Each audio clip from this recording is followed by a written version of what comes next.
Hello. Welcome. Here we're back for another weekly roundup with my favourite partner in crime, Luann. Luann, how are you doing? I'm good, thank you. It's monthly, and we missed you last month, Andy. I'm glad I'm not doing it by myself again. Yeah, there was a big hole in my last month doing this. So yeah, as we all know, we love this session, and thank you so much for everyone taking a bit of time out of your likely very busy days to join this session. And thank you, hey Sarah, Pamela, Aretha, Elle, thank you for joining. As always, the chat lights up. So yeah, welcome everyone. Questions in there. Luann and I and Katie from our team here at Content Cal will be on as well. So let's talk social media. There's a lot to get through today, isn't there? Just a bit. Just a little bit.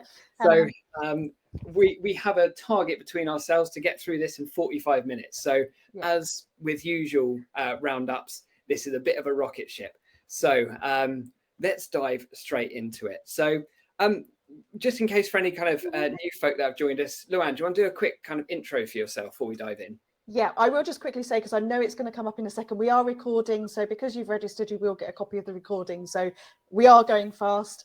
So don't try and scribble notes, just listen as you go along. I'm Luann Wise. I am a marketing consultant. I am based in the Cotswolds, and I have a really nice mixture to what I do day to day, in that I work directly with clients, supporting them, currently working with a university, a law firm, manufacturer, some other consultants as well in different industries, and I do teaching as well. So I'm an online learning instructor for LinkedIn, a trainer for Facebook and Instagram, a coach for Digital Garage Google. Really nice mixture of what I'm doing.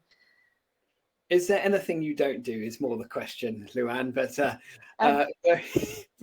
anything around the house, I'm terrible at. Terrible. Love it. And I'm sure you know me. I'm Andy. I'm one of the founders of this thing called Content Cal. This is what it looks like, of which you can check out whenever you want to.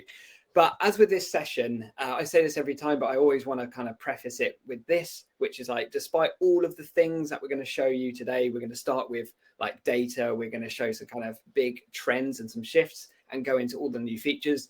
Don't feel like you need to be on everything, do everything, be everywhere, because this session really is just to give you all of the context you need to help you kind of inform your strategies going into the remainder of this year and into 2022. We can't be everywhere. We can't do everything. So just don't feel the pressure that you need to. Hopefully this session is just there to give you the inspiration you need of all of the exciting things that are happening. So with that said, let's start with the trends. This came out early on in the month, shared really widely. But it's just incredible to see when we realize that we live in this world of an explosion of content. And for me, the thing that jumped out more than all the other statistics is, every single minute, 167 million TikTok videos are watched. Utterly insane.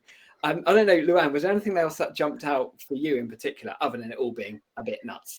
It's nuts and it's crazy, and it's a mixture of, people creating content, people watching content. But actually, if you do go round this, the numbers are actually really different by platform as well. You're right. TikTok is huge at 167.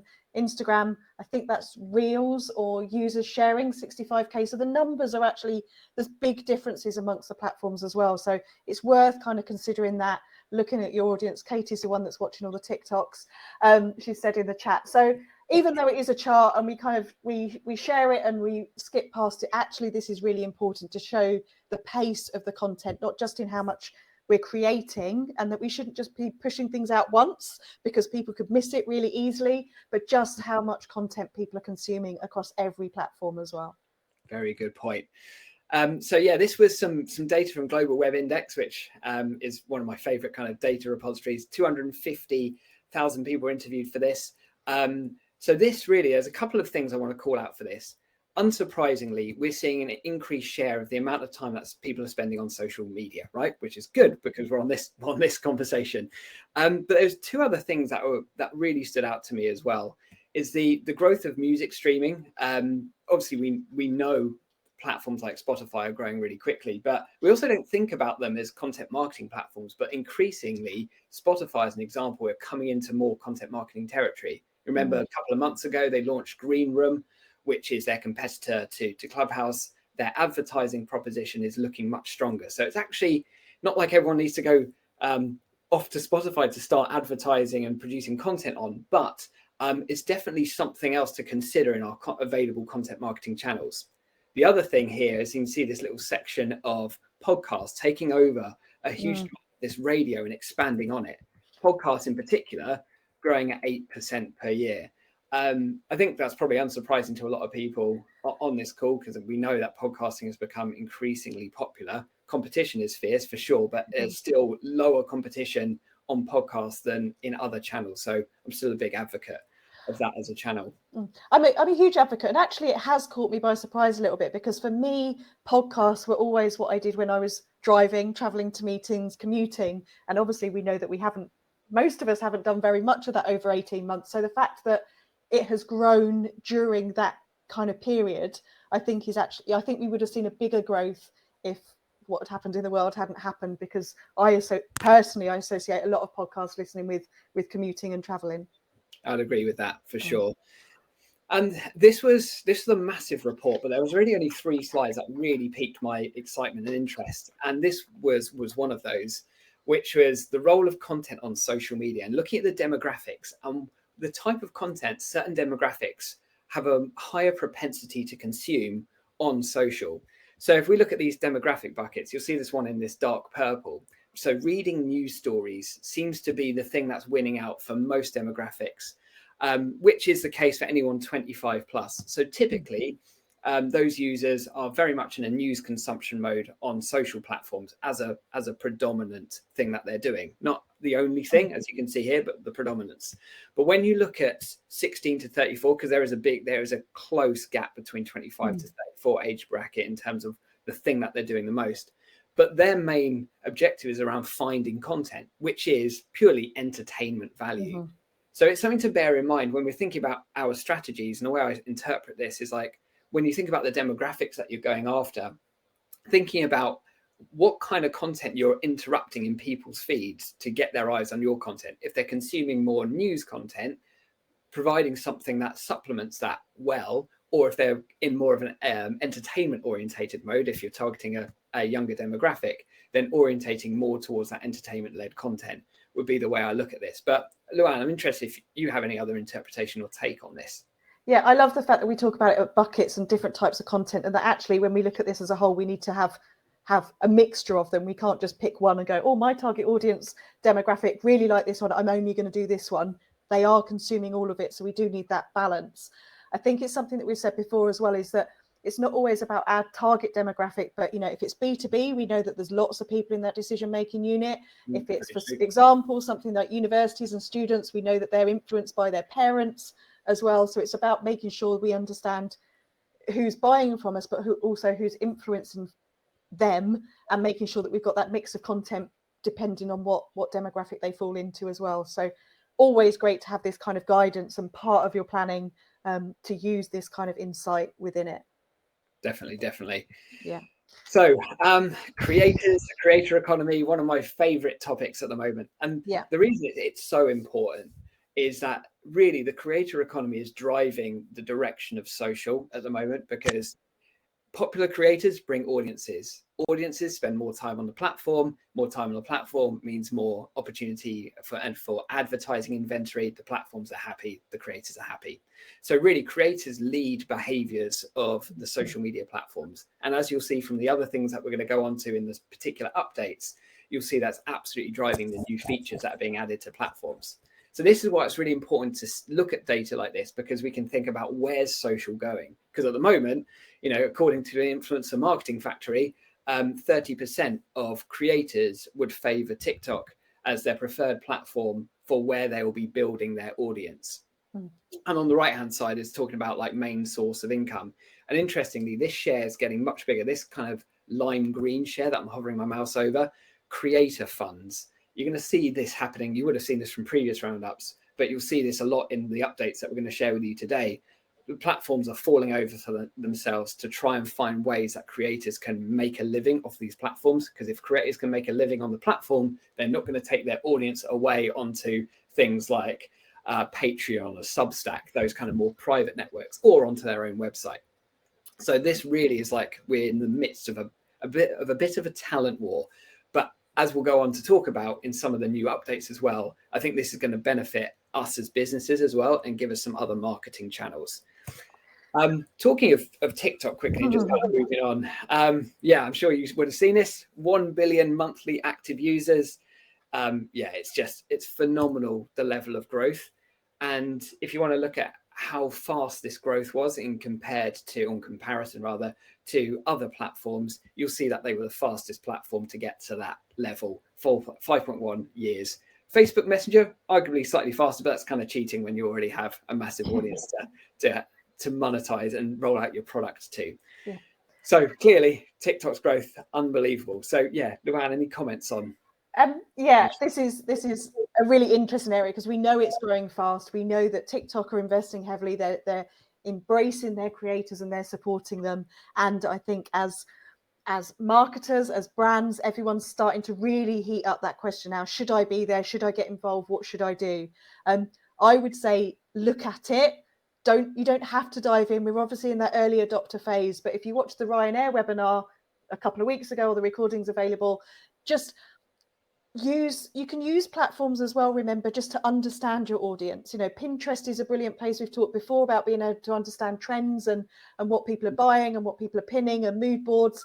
TikTok is like that as well, particularly for that younger demographic. If you want to use it to listen and learn, that's fine too. You don't have to dive straight into creating your own TikToks. There is different ways to use these platforms. So if you're not sure, you're not there yet already, download the app and just watch and learn from it for a while. You don't feel too pressured to add another platform to what you're doing. Wow, if I could like that, I would. So yeah, very, very powerful. Yeah, you can take the lead on this one. Yeah.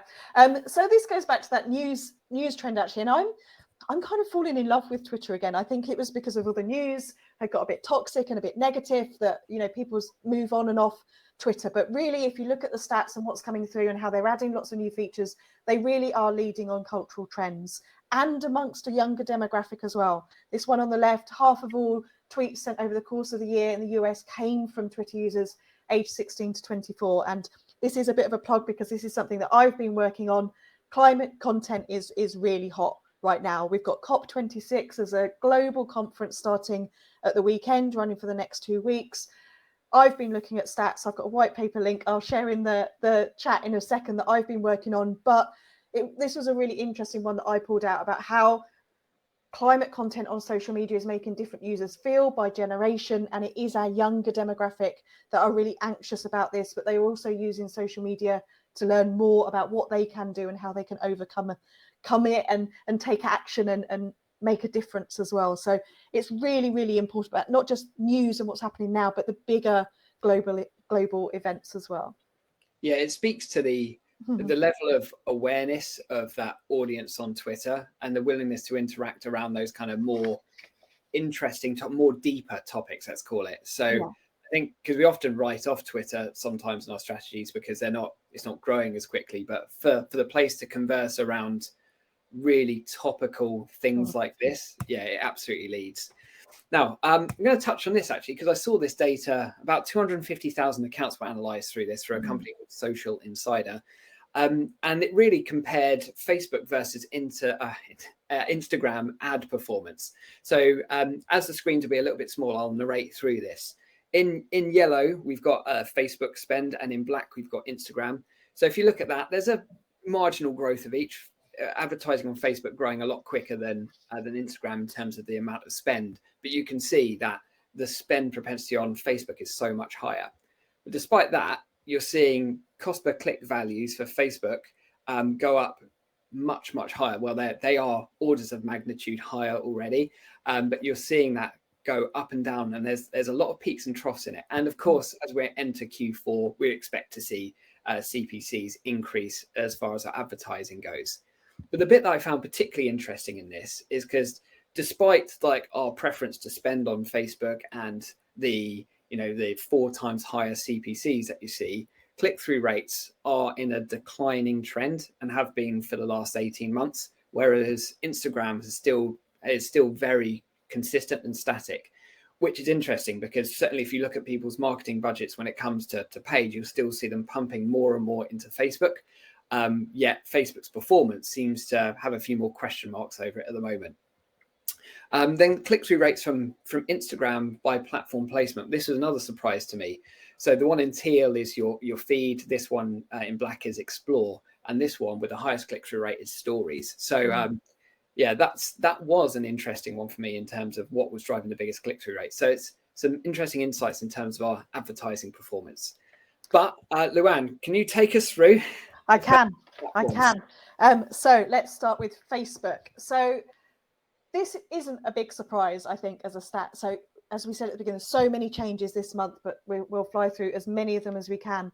Facebook usage amongst younger users in steep decline. We're probably not surprised by that one, but I was surprised to look at an article, I think it was yesterday afternoon, that said Zuckerberg is now trying to redirect his teams to focus on serving young adults, which was quite an interesting shift, that he knows that this is in decline and he's going to be focusing on it. And I think the answer around that is their focus on Instagram and videos, and that they're now moving Reels onto Facebook as well.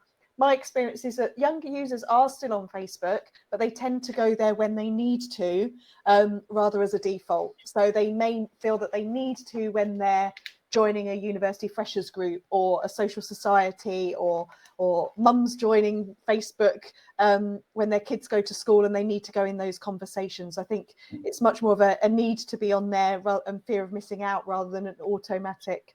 That's the first place that we go to as a social media platform. The group updates, I like a lot of the group updates that are coming through, but this one about sharing in multiple groups at the same time, being able to select your groups, I'm not a fan of that one. It feels like it's a bit of an opportunity for people to be spamming and posting the same message in multiple groups, which isn't the purpose of groups. Groups are brilliant places to have peer-to-peer conversations, to promote events. But even if you're promoting events, I know that when you're promoting this one in groups, Andy, you change the nuance of each message depending on your relationship with that group or the group owner or who's in it. If we start posting the same message in multiple groups, I think this is one that I don't like. Yeah, I'm with you on that. Audio rooms, this is still, this is the biggest shift in this year, isn't it, that we've been talking about all year round, of audio and how this is changing and rolling out. So quite simply, audio rooms are rolling out further on Facebook. They are launching a new audio tab. So they've got a feature, people are starting to use it, they've invested money in it, they're making it easier for us to find. All Facebook groups will be able to run audio rooms. Now, I do like this group update because I think this is a great feature. We know that a lot of Facebook group owners, managers make their groups really interactive with lives, which is on video. And some people do have a fear of being on video. This trend for audio, I think if group managers can run audio rooms in there, I think this is a really great feature for them. Agreed. I think this is the learning from Clubhouse and Twitter Spaces, where it was made available to all and discovery of good content was made really hard. So actually having this within groups mean that you've got inbuilt community to engage in that content. So I think that's actually a smart move from Facebook on that one. Yeah, I like that one. Going back to some of those stats that Andy showed a few minutes ago, Facebook advertising, let's change the measurement. We report on this monthly, we try and show like for like stats. So if they could just make a change, that will, sometimes we like change, sometimes this is a bit of a hiccup, isn't it, if they change the measurements. And I think this key point here is that they are now, if accounts are not connected between Facebook and Instagram, i.e. if they're not actually linked together, they will be treated separately. So even if they use the same email address, they're going to be treated separately, which to a certain extent could increase your reach figures.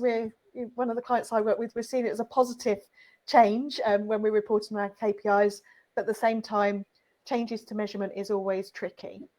Yeah, and Facebook know it's inaccurate because it's double reporting, but they're just going with it anyway. And they've changed this potential reach estimate to make it much broader because they've been kind of had their wrist slapped, so to speak, for giving us false information as to the amount of people that's potentially going to see that message. So a lot of this fallout's happened because of the Facebook files and all the whistle blowing that's been going on at the moment. So very interesting to see this. Yeah, just on our impacts and reporting, that's where we're challenged. Some other features, again, Facebook allowing lives to be added to a story. I like that. I don't think people have been using Facebook stories as much as on Instagram. They tend to share them across, but if they're adding more features, then let's wait and see what happens. But this is the bigger one, isn't it, of Facebook rolling out Reels. I think it's still only in the US, but it won't be long before we get it in the UK that they are putting Reels onto the Facebook platform. And I think that goes back to that point about trying to serve the younger audiences and get them on there as well. Definitely. And with both that kind of sharing live to stories and sharing Reels across Facebook and Instagram, it just speaks to if these are content platforms or formats that are right for you, Facebook are making it easier to distribute, reuse and repurpose our content across more platforms. So that is a good thing. Although this smacks a little bit of desperation of trying to get Reels, to get the same level of engagement of TikTok. That's my cynical view on it, to be honest. I think we can be cynical sometimes, can't we, about what they're doing and where they're playing. But maybe it's just past their testing. That's what we talk about all the time, isn't it? Testing, see what works where, will be the interesting one. There's some new features that we're talking through today, some more coming up around small business features, which I think are really useful. And this one is in particular. I know some small businesses use this on their page, service industries being able to book appointments. I know that there's been glitches with this for many people over recent months. So the fact that they're upping their game, changing their features around appointment scheduling is going to be really useful. Instagram. Some more stats. You've got stats on this one. Do you want to talk through these first stats? Yeah, I'll do the stats. So as you can see, this was the amount that was analyzed. So this is organic only. So you can see that the volume. So I thought it was statistically significant enough for us to take a look at. First thing first, which is probably the least surprising bit of news of all time, which is the accounts that have a smaller number of followers have the highest reach. So to be honest, taking away my kind of slightly tongue-in-cheek comment, actually it just goes against sometimes the bigger is better type of scenario, where actually if you want to reach more people, a smaller account typically will have more impact there. And then when we talk about post reach versus stories, so feed posts versus stories, you'll see the reach on a feed post is about 4 times higher across every different demographic than it is from a story. Doesn't mean you should stop doing stories, but if we're talking about our objective being reach and having eyes on our content, then typically feed posts tend to be the top performing there. This one on the left-hand side would back up data that we shared from lots of different sources over the last few months. So I'm really confident that is very, very much accurate. Where we've got image performance, so different post types and post formats on Instagram as an average, what performs the best. So image pretty close to carousel still wins, but video quite far down on that. And Instagram TV, that's a bit of a moot point because, as we'll share in a second, Instagram TV is going to be no more, which will help the case for video for sure. So we might see that change, but it once again goes against the whole narrative of like, it's all about video, you have to do video. The data doesn't necessarily bear that out, so don't feel any pressure that your content all needs to be video led. Can be a part of it if it's right for you, but fundamentally single image posts and carousel posts perform the best. Best hours to post. Now, if I had £1 for every time someone asked me that question, and the great irony of this is that this data, I wanted to show it because it's completely opposite to data that we've run, because this is telling us that 8 p.m. across all these accounts they've analyzed, 8 p.m. UK, and particularly on a Thursday is the time to post on Instagram. For me, that's completely the opposite to the data that we put together, which is typically between 9 and 11 a.m. on Wednesday, Thursday, Friday, is the data that we analyzed. Either way, just goes to show there's no right answer. So test. So yeah, sorry for the... Look at your own data. The answer's in your own insights on this one. And I'm surprised by that chart, actually, how close they are together by days of the week as well. I would be expecting the weekends to look slightly different. Yeah, me too. So either way, one to think about. We like to challenge a chart. Exactly. But that graph shows, as the data has probably driven this. Instagram TV is no more. It doesn't mean that you can't do this format of video. I just think it makes life easier that you're not trying to decide where to upload something because of the restrictions around Instagram. So Instagram TV is no more. Video is being rationalized on there, but very much a big focus of video for Instagram and where they're heading. But we do love an insight, and so there is more insights on Instagram now. We know that a little while ago they gave us more time length on there. It wasn't just 30 days, it's going up for longer. Now we've got some more data on that. So wait for your app to update, go into your own insights. That is where you'll find your best days to post, your demographics, your location of your audience, and the information that you need to guide what you're doing. 3 core points I just want to add on to that is I love this one, which is a number of accounts engaged and accounts reached. So the amount of unique people that you've both reached and unique people that you've engaged, and seeing the different demographics between the people that have seen your content versus those that interact. I think we can make so much better content decisions when we start to notice the difference of that. So I love this clarity. And the other thing was the amount of new followers existing followers versus new people that have interacted with our content, non-followers. Yeah, so it's really interesting to see the segmentation between those people that already see our content versus the new audience that we're reaching through our content. And I think that's super powerful, because that helps us understand really how are we growing, rather than just like assimilating or aggregating our likes and our comments. We can really understand how our account's reaching new folk. Yeah, reach and engagement stats are both really important. Instagram collabs go live. We've talked about this a couple of times. I think we were alerted to it in one of these chat sessions actually by someone who had a test. This is an interesting one where you can partner up with people and both be sharing the same content. You do have to approve it. I've talked to one client about how we do this, because, you know, if you have a very fixed grid structure and then someone tries to tag you in and it messes up your grid, some people are getting a little bit twitchy about that. It depends how you feel about it. But, you know, if we were joint promoting this webinar, it would make life so much easier if one of us just had to click a button and it would go on both of our feeds as well. So I think for joint activity and for influencers, this is definitely a feature that you need to be looking at now. Yeah, I love it. And it talks really perfectly into that whole reaching new people thing for the insights bit. Yeah, the power of it. Introducing longer stories. Haven't TikTok done this, and then Instagram have done it? So longer stories now are coming to Instagram. A good test. We'll have to see how our creators feel about making longer stories as well.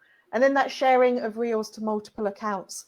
That's an interesting one. I think there's some stats that we do share sometimes about how many different accounts people have, and people do have more than one account. Not quite sure how that's going to work. Wait and see.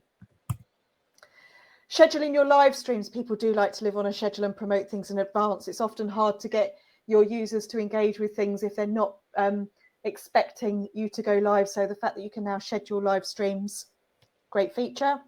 I love this. Just as a kind of backdrop to this, you'll remember this from a couple of roundups ago, where we said that live streams were the content format that drives the predominance of engagement across both Facebook and Instagram. So live streaming is, you know, it's showing to perform really well. And the fact that people can now accept a schedule for this, get reminded when something's happening, I think it lends itself much better into more kind of business driven events, that kind of scenario, rather than just kind of creators going live.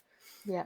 Talking of creators, you know, we are getting more monetization tools. I'm not sure exactly what specific update this one is, but, you know, more and more features, more and more focus on this creator title and giving them money. Yeah, and I think the kind of main new feature on this one was the new, what's called the brand Collabs manager, which is essentially a portal to connect brands with those creators. So it used to be a case where if you wanted to work with someone, you have to go through a talent agency or an influencer agency or whatever. So now we're kind of removing those barriers, that you can find creators to work with and collaborate with for your business. And I think we'll see other platforms doing that in a second, but for me, that's a fantastic opportunity. We've spoken about the importance of collaboration. This is a key way into that. Anyway, I'll let you take the best news story of all. Oh, well, this only happened this morning, didn't it? When we wake up on webinar day, there's always a change that we need to update our slide deck on. And this one's no surprise that today we are launching the new link sticker globally. So this was about replacing the swipe up when you have to have 10,000 plus followers. That has gone. It is now a story sticker, and now it is available to everyone. So there is no longer a magic 10,000 followers. We can all be doing this. So this is going to be interesting to see who starts using it and what the impacts of this one is as well, because for me, driving traffic to websites is always, people are loving this, is always a really key objective, and Instagram has been the hardest platform to do that on. So let's all add stickers and see what happens. Small businesses rejoice. Yes. Twitter has, you know, more updates, I think, when we look back on features and acquisitions actually, and new things happening this year, probably more than ever. And this is an interesting one. I think I mentioned it briefly last month. I can't remember, it was a bit of a blur. Opening up professional profiles. So this is if you have an existing account, and I was checking this, it has to be a real person, a proper account. So if you have a Twitter account for your dog or your cat or a meme, you wouldn't be able to do this. This is a professional profile. You will find at some point, it's still rolling out, the opportunity to upgrade it, to switch it to a professional profile, a bit like you do on Instagram. Gives you a few more fields at the top to put information in. You choose between a business and a creator, depending on what you are. I think it's going to help with ads if you're running ads on Twitter. We'll wait and see whether it makes a huge difference or not. Applications are open for this as well. So if you just Google Twitter professional profile thing, yeah, you'll find the application process for it. And I think for a business, we'll definitely be doing this here at Content Cal, because of the amount of additional features that it provides in the account level profile settings. I think it's definitely worth it for any business. So it's a good update. Yeah. Spaces, I think you've been using Spaces more than I have, Andy. Just again, new features being added to it. I like this one about being able to search by putting the topics in there and being able to find what your space conversations are going to be about. Definitely. And also works on the reverse when you're trying to find topics to get involved with and join, then this is going to massively help discovery. Yeah. Talking discovery, this is going to help too. Yeah. Making things easier to find, a bit like Facebook have done with their audio tab, the Spaces tab rolling out on iOS. So they're testing these features, and then when people are using them, they're making it really easy, front of mind, to go and use them. Definitely. I think the kind of main takeaway on this one is that where I'm hovering my mouse over here, you can see that the main Spaces navigation is going to be the primary navigation on Twitter, which is a big statement of intent to say, like, we want to drive people into this. So if you are on Twitter and you started to think, oh, shall we experiment with Spaces? It's soon going to be like the main thing that Twitter want to push people towards. So might be worthwhile experimenting with that one. That's for sure. Yeah, and as we said earlier, you know, the fact people using Twitter, news events, what's happening, their numbers continue to grow. We know that they have had times where they've had big culls of their fake accounts and inactive accounts, but their numbers are continuing to grow. So if you've not been focusing so much on Twitter, I think this is one to perhaps go back to because of the amount of changes they've made this year. Agreed. Okay. LinkedIn, only one page of updates, but I will share a link in the chat in a minute, because again, at the final hour, there has been another change around new freelancer tools on your LinkedIn profile, which if anyone is a freelancer contractor, there is now going to be new freelancer tools. I'll pop the link in a second, which is great news. LinkedIn this week as well have reported record levels of engagement on the platform. We know that the jobs world, what's happening there recruitment wise, is really changing at the moment, and LinkedIn is trying to reflect that with their workforce information, jobs, hiring. If you're looking for people, if you're trying to look for a job, a bit more functionality is coming there, but also a number of page updates. We've seen page updates happen this year with some new features. The latest one, which I do think is a good one, is that you could now post articles onto your page. Before, that was only a personal profile thing. So sometimes organizations, if you have a corporate blog, wouldn't be able to do that on a page. Now you can. I'm still very much of the opinion that LinkedIn is all about personal profiles, and a LinkedIn page is a bit of a corporate hub to share out, make advantage of employees as your advocates. But the fact that we've got more features on there as a centralized marketing function isn't a bad thing. Agreed. Right then. Well, 10 minutes, I reckon. Yeah. We'll follow through the other updates, because that, as you've covered perfectly there, Luann, they're the kind of bulk of the core updates. But I'm going to go through all of the other platforms now. Create a marketplace, who'd have thunk it? So exactly the same thing that Instagram have launched allows businesses like us to go ahead and find those individuals that we want to work with, exactly in the same way that Luann mentioned earlier, like you don't necessarily need to start creating content for yourself if you want to enter a platform or be on a platform. You could either watch and listen, or you could work with someone else that already has that audience. And this creator marketplace is a fantastic way to find those collaborative opportunities. Auto captions is now live. You'll see this on most platforms now. They're really accurate. Yeah, working well. It's available to everyone. Fantastic for accessibility. This for me is the big one, and this is definitely something, because we never talk about like test stuff on purpose because we want it to be actionable. I made an exception for this one because I think it's so important for us to think about going into next year, and I'm really quite bullish about this one because certainly brand profiles coming to TikTok, that will be coming in the next year. So this could be an opportunity for us to really take stock of the voice we might want to have on TikTok as an organization, and where we might want to take TikTok as part of our strategy, because brand profiles are coming. And if you're in e-commerce, then absolutely, really TikTok should be a place for that, because it's going to be so driven by e-commerce and social commerce. You know, we've spoken about it before. Social commerce is a 90 billion economy in China, predominantly driven by TikTok's parent company called Douyin, this is where this screenshot's from. Fundamentally, this is coming to us in the UK and the US. So it's an opportunity to plan for that ultimately, whether a B2B, whether a B2C e-commerce led organization. I think there's definitely fantastic opportunity here. YouTube auto captions have come as well for live streams as well. Auto captions, as we know, already exist for YouTube content. Lots of attention being paid to accessibility of content. Absolutely love that. Pinterest, there's more stuff happening on Pinterest. Pinterest are having another booming time at the moment, actually. So there's some really good updates, which are especially important as we enter, the final quarter in the final quarter of this year. So there's a couple of e-commerce updates, a new kind of ad format, which operates in this kind of tile or collection, which allows the user, if they're searching anything on Pinterest, to, in this case, find some inspiration around a certain cup. Here, this is going to go ahead and find out and display other products that you might also be interested in, and allow people to purchase directly from there. So very much a ad retail driven type of scenario, but working really nice in the kind of user experience perspective.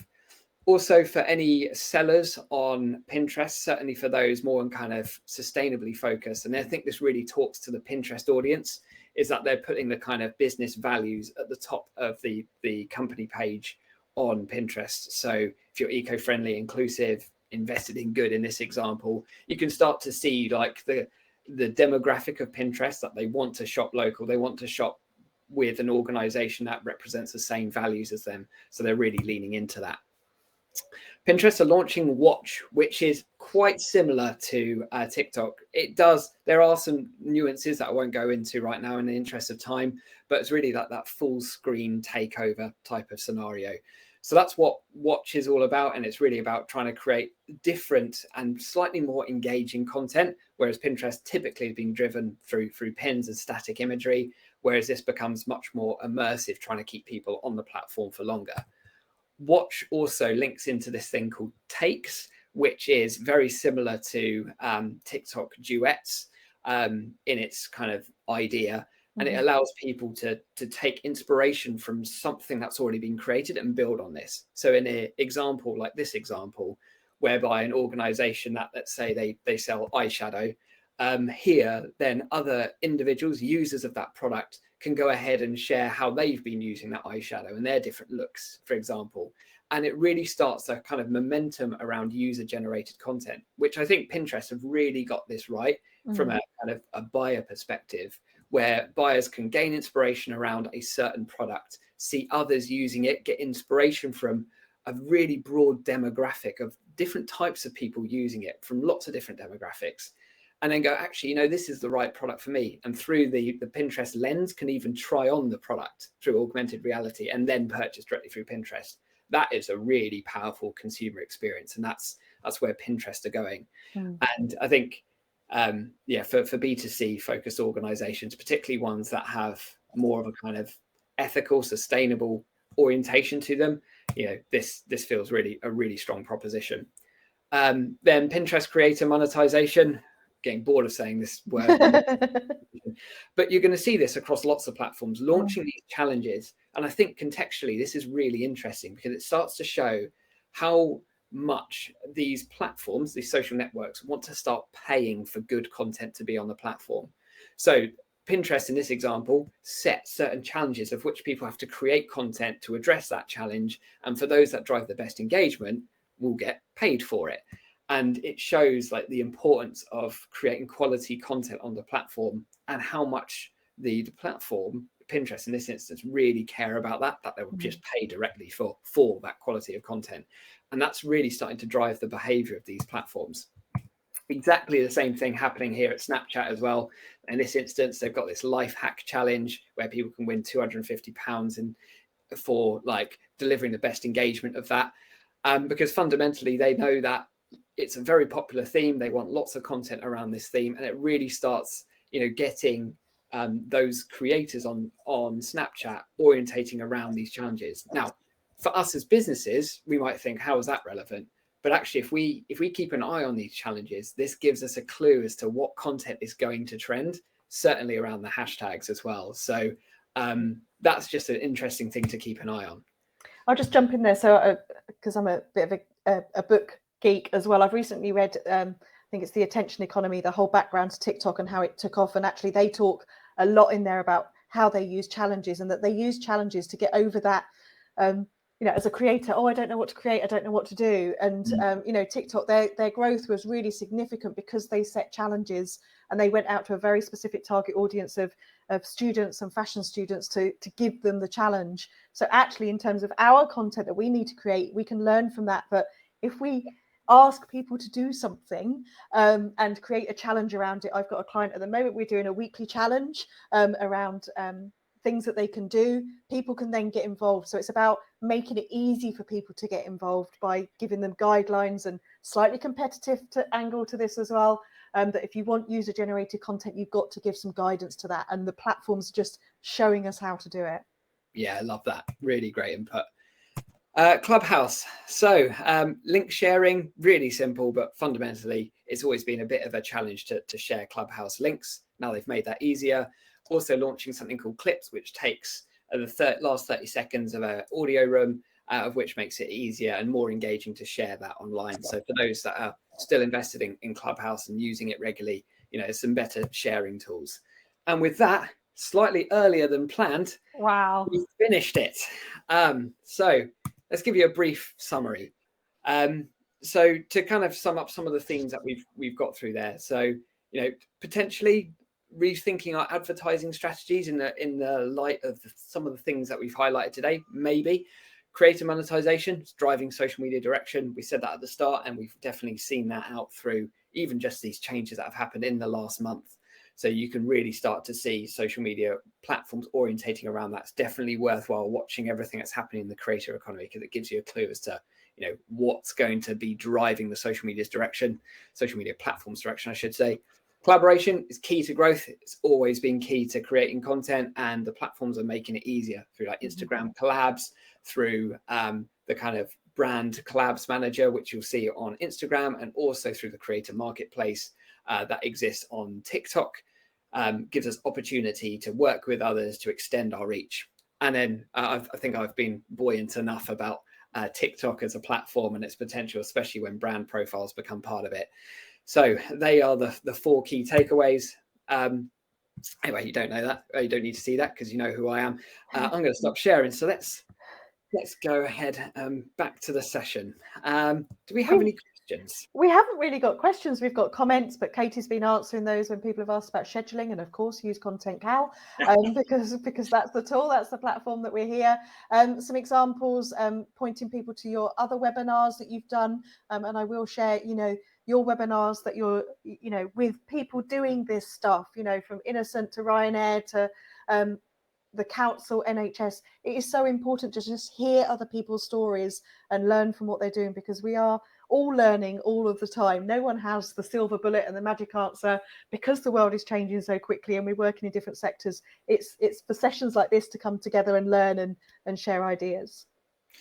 Yeah, and I'm gonna agree with definitely all of that. And I'm just gonna pick up on Mandy's question here. Is Clubhouse still popular? Depends on how you class popular. There's 700,000 rooms that run every day. So by any normal business's expectations, very popular. But by the context of other social platforms, not at all. It's a tiny dot on the landscape. Most of that, well, that's 70% of all of that usage comes out of India. So if that's a market for you, then it's a good platform. If it's not, then it's not. Quite simply. So I remembered a change that wasn't in here that might be worth mentioning, probably not relevant to everyone, but the news about LinkedIn withdrawing from China. So they currently have, I think it's 740 million members. It's going to wipe off 50 million members from their platform. They are doing it for reasons of government and legislation and data access and things like that. They will be reintroducing a jobs only version from it. But I think that's a really significant change and something to watch. That one platform's doing it, they've got their reasons for doing it, but that's a big business decision to remove your access from an entire country. Yeah, it definitely is. I'm just picking out, I know Hayley's just answered Kerry's question about link stickers. So not everyone has it because it's only got announced 12 hours ago. So it's rolling out to everyone. But fundamentally, the user flow should be exactly the same as any other sticker. So going into your story, I checked first thing this morning, I didn't have it. Update your app. If you don't have it, check that you've got the latest update to your app. That's sometimes the reason. Yeah, exactly. Because I got excited because I saw the link sticker. But typically, if you press to add a sticker, search the word link, you'll see that little kind of link icon. When you click that, you should then see the opportunity to put in a URL. I didn't have that this morning, but I'll update my app. Good suggestion. Yeah. Here's a biggie. Do we want to answer this? Do we expect fallout from the recent news about Facebook? They've survived a lot of news in the past and recent years. This is the latest whistleblowing one, papers being changed. I think they'll survive. I think there will be fallout. I think there will be changes. There is lots written about Facebook. There is more books. I'm a bit of a book. I can't remember which one I've just read on Facebook as well. There is lots that goes on behind the scenes. What I would say is make sure that you're following Zuckerberg on Facebook because he is very open about what he shares with his teams, what he's working on, what he's planning. It's a super large organization. There will always be PR changes and news fallouts, but what that looks like. But as Andy said this morning, we were expecting the name change to be announced just as we went live, and it hasn't. Facebook could have a new name soon as well. Who knows? Yeah, I think there's lots to change. I don't think we necessarily, within our strategies for our short term and going into 2022, should make any. I wouldn't personally be making any drastic changes for our Facebook strategy, personally. But over the long term, it's harder to tell. I think it's a little less certain, but good question, Pamela, and good to see you, by the way. Brittany, your question is that going into 2022, whilst it might not overtake from active users because Facebook active users is 2.85 billion, so it's nearly triple, but the time that people spend on the platform, which is just as important as the amount of people, is already over 4 times more at the time that people spend on TikTok. So I think that's a metric that doesn't get spoken about that much, but it's a really important one. And I would probably compare TikTok to YouTube because wasn't it last month that TikTok viewing hours overtook YouTube for the first time? So I think I would probably compare TikTok to YouTube versus comparing it with Facebook. Very good point. So 2 final things. So the last roundup of the year, we're going to be running at the end of next month because not much happens in December. Don't say that. Don't say that. The registering for next month, you can already. You should see that link in the bottom left somewhere. Go ahead and book in. We'll be running this. We're actually running it at a slightly earlier time. So we'll see how that works. Thank you, Katie. Appreciate your feedback. And the other thing that I'm going to share now very quickly is that we're also putting out a building your content plan for 2022. I'm running live sessions on creating a content strategy, very, very practical session, half an hour in length, of like, how do we use our insights, use our data to build a content strategy going into 2022, of which now is probably the time to start thinking about how we build that plan. So with that, we are done. Anything you'd like to share as a final thought? As a final, I think while these monthly roundups are great, don't forget that Andy and I both share updates on a weekly basis. Andy does it with a video, I do it with an email. Do keep up with us, follow us on LinkedIn, and see what happens as the month rolls out, because we know that there's so much to cram into this one webinar, but we do share them as the month progresses as well. Perfect. Jill, yeah, the 2022 session I was talking about should see a register button. I don't know. It's in a different place. Should be there. But yeah, anyway, we'll share some follow-up links anyway to Luann's things as well. Luann's got a brilliant website for those that like to keep up to date with this stuff. But with that, thank you again. Thank you. Goodbye. See you next month. All right, take care. Cheers. Okay, bye.